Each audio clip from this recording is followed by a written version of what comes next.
So, but it's great to meet you. Thank you for taking a minute out. And I'd love to begin our conversation before we get into your good work by asking you about right now, we're on the 4-year anniversary of the pandemic. I'm curious how you survived that time period and how it subsequently changed you. That's a great question. It forced me to think what really matters. It reminded me that we are much more dependent onto each other than we think. It reminded me that we are much more fragile than we think. I think I'm indestructible. I'm not. I'm highly dependent and I'm very fragile by the nature of the supply chains and all the interconnectedness that we have. And it also gave me a super boost because we could go fully remote and fully digitize. We were 90% digital. Now we're 100% digital. Would not have been possible without the pandemic. And it took away dozens of illusions that I had, which made it a really hard year. But now that we're out of that, um, it's like a fire that burned away everything that had to burn. Yeah, that's such a great way of putting it, for sure. So I'm curious, in your role as a successful entrepreneur and an author, if I put you in front of a bunch of grade school kids, let's say third graders, it's career day, and one of the kids is curious and says, "Hey, what do you do for a living?" How do you answer that child? You know, when you play Lego and you have to solve a problem, I help people solve that. That's awesome. So, what did you want to be when you were in the third grade? What was your dream to grow up and become? A bi- sea biologist, Okay. so swimming with dolphins. That was my thing. Swimming with dolphins, helping dolphins, and swimming. So, did you have a chance to do any of that, or was that just a dream early on? Yeah, I grew up in South Italy with the beach, with the actual fish, and there were some dolphins passing by 40 years ago. There were a lot of dolphins. Now that it's fewer dolphins, but yeah, I Yeah. was literally with them. And so, if you would ask me what's the right thing to do, I would say preserve the water, help the species, and the species that I knew were fish. Yeah. So, were you in Sicily? Calabria. Calabria. Yeah, my family lineage, my great grandparents came to America from Italy. So half of them came from Naples, and the other half came from Shaka, Sicily. So Mm. I was just trying to Mhm. get some context. And I've been over there a few times. It's it's it's the best place on the planet. I absolutely love it over there. Beautiful.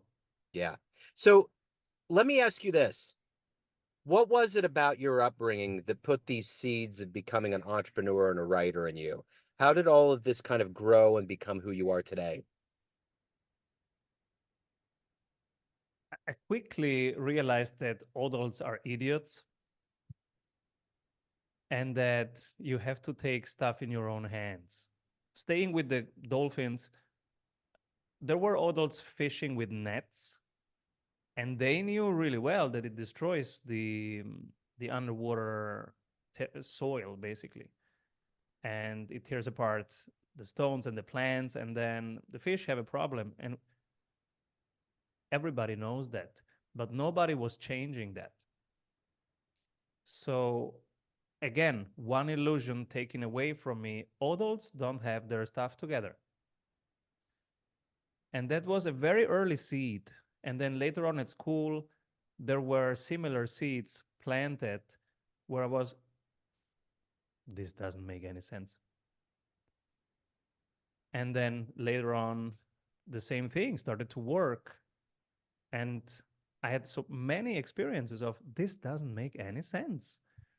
And I think this is how you become an entrepreneur, because then you only have one choice. Okay, try something better. If you Yeah, think you know it better, do it, show it, build it. yeah. This is how you become an entrepreneur. I didn't know it at that time. I just thought I'm just unemployable. But later on, now in hindsight, 20 years into building my own business, and now I know, okay, that's an entrepreneur. You look at things, you go, there must be a better way. And so you start trying that better way. I've always heard one of the best things I ever heard about being an entrepreneur is just find a problem to solve. That's it. And then, It finds you. Just go through life. yeah, right. True, true. But I think the bottom line is instead of going into it for making a billion, $2 billion, which the money will come if you have a good idea, but it's really about solving a problem. I always like that perspective on it. Or ultimately do something that you're passionate about, that you love. Yeah, totally. No, it's never about the money. Entrepreneurship Right. is never about money. Um, that's more of a recent phenomenon, but nobody does it for the money. I One of my clients, he calls me 11 p.m. from his yacht on the Mediterranean. He could easily, he's 70, he could easily, he's a billionaire. It's his third company that we are scaling. He could easily just eat fish, drink champagne, and enjoy his yacht. But it's not about that. Money doesn't give him anything. It's the third company, and he will start the fourth one and die of a heart attack probably in the process of scaling that fourth one, because it's about the game. It's about the process. We entrepreneurs, we enjoy building stuff, and the enjoyable part of that part is competitive. We like to win. We like to find out stuff. And part is what you said, the joy of um, of solving problems. That is joy in itself. So talk to me a little bit about who a hero has been for you or an inspiration for you in your life as an entrepreneur. My current hero, so all my clients are inspiration to me. And as you hear, they're entrepreneurs, they're building stuff, they're scaling stuff. Every day we have 5, 6 serious problems. We tackle them with courage. Every single one of them is an inspiration. My wife is an inspiration. She and I, we have 3 little kids, all below 8. If you don't know the beautiful chaos of having 3 kids under 8, uh, it's a circus, and it's a volcano, and it's a festival all at once, no filters. Yeah. And then there are my teachers, my mentors. Uh, One of them, he had a surgery today. We will pray for him later on, his scholars, so that he heals well. Those are my mentors, my teachers. They have processes that are much, much older than I am, and so I I rely on those processes to grow as a person, to grow in my role as a CEO, as a father, and those are inspirations too. So in the lore of business and being an entrepreneur, who's one of your favorite entrepreneurs? Who's one of your favorite business people that you admire the model of what they've done with their companies? You will be surprised that the people that I admire, you wouldn't call them business people. So let's talk about this teacher that needs our help tonight because he had surgery. His name is Sadhguru. He lives in India, and he is a yoga teacher. In India, you call them gurus. And he runs a company called Isha Foundation that does things like saving soil. So he cares about the earth and the soil. He says, we're destroying it. There is a smarter way to do it. Here, let's save soil. Campaign Save Soil. He's saving soil worldwide. Then he has houses, temples, where people practice yoga practices, and it's all volunteers. We just came together a month ago, and he said, "Hey, it's a specific night. There is a specific energy in that night. Let's stay all awake and do some practice together the whole night." Guess how many people came to that night? Oh, I don't even know. Thousands? I think it was the biggest event on the planet. Wow. I don't know how many people go to Taylor Swift concerts, Right. but I guess it's not 200 million people. Wow. So this person, who is not a business person, you wouldn't call them a business person. He has a white beard and is not dressed like a business person. He rarely has shoes. 200 million people. That's what he Wow. mobilized. And most of the people that work there and build the facilities and run the trains there, run operations, are volunteers. So he's somebody that I'm studying because 200 million people, that's what you want to move. So that's an effective CEO right there. He doesn't call himself CEO probably, but that's an effective idea to action situation right there. Yeah, for sure. So let me ask you this. I- Is there one person on the planet right now that you would love to meet and talk to? Somebody that's fascinating to you? I'd love to meet Meister Eckhart, Hmm. but he's dead. I would walk with him, and I'm sure he would. That would be interesting. Yeah. Yeah. So let me ask you this. You kind of touched on it a little bit, but I want to kind of reshape and ask you again. Every day you wake up, you have motivations. You have your family, you have your work, all of these things. But what's ultimately the fuel for you that makes you not only successful, but to also evolve as a human being? Look, there is a life force that wants to dance and sing, and I just don't stop that. I wake up in the morning, I want to run.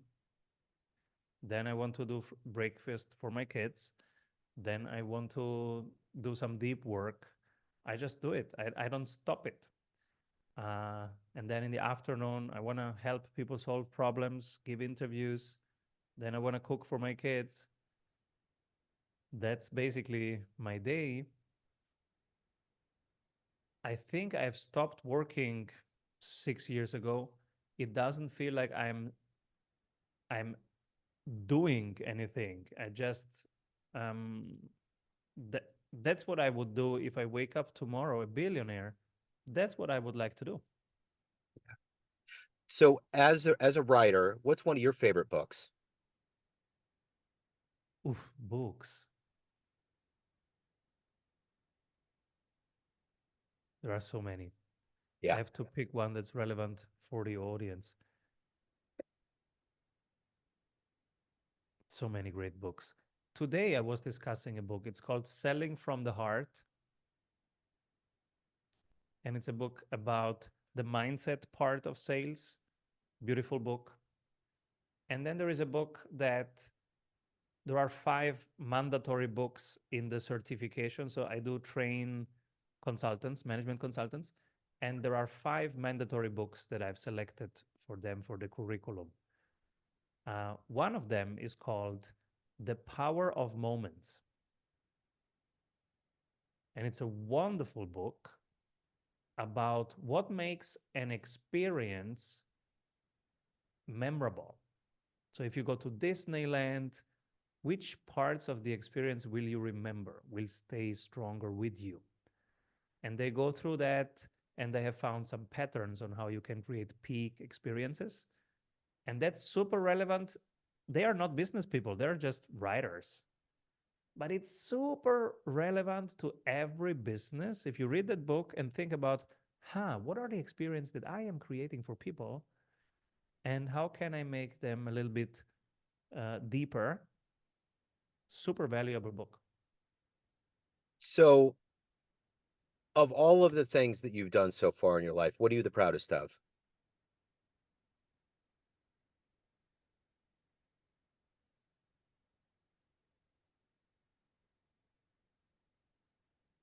Marrying the right woman.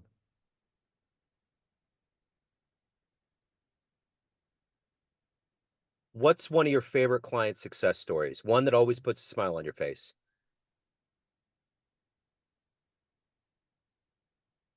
Pedro is from Portugal, and he entered our mastermind, which is a high caliber mastermind. And he said he's now doing in a day in sales what he used to do in a year. Wow. So you get to dispense good advice to people all the time. What's the best advice that you've ever gotten?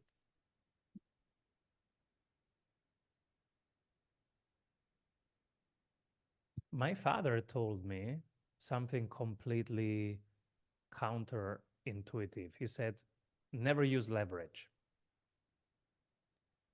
And if you look at our world, it's built on debt. It's built on leverage, literally. And most businesses are built on leverage. You leverage capital that's cheaper, and then you get it to work.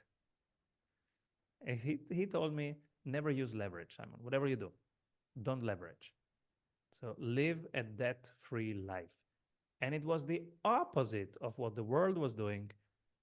It was the opposite of how people were building businesses. I built every single business without 1 cent of debt, except student debt. I had 50K student loans, took me 3 years to pay them back. But since then, I've never took on debt. And that probably made everything grow slower than it could have been, but also in a much more resilient way so that it was unstoppable because everything was built on its own cash flow. Yeah. Yeah. Yeah, no, that makes total sense. So let me ask you this. If you have a dream tonight, you run into the 18-year-old version of you, you can give that young version of you a piece of advice based on the wisdom you've gained in your life so far. What advice would you impart on that young version of you? Have fun. Yeah. Yeah. So at the end of the day, everyone has a perception of you. There's all these people in your life, family, friends, clients, colleagues, but you're in control of it. What's your perception of you? Who do you think you are? I think I'm awareness. I'm unborn. I am undying. And I have many roles. I have the role of the CEO, the father, the husband.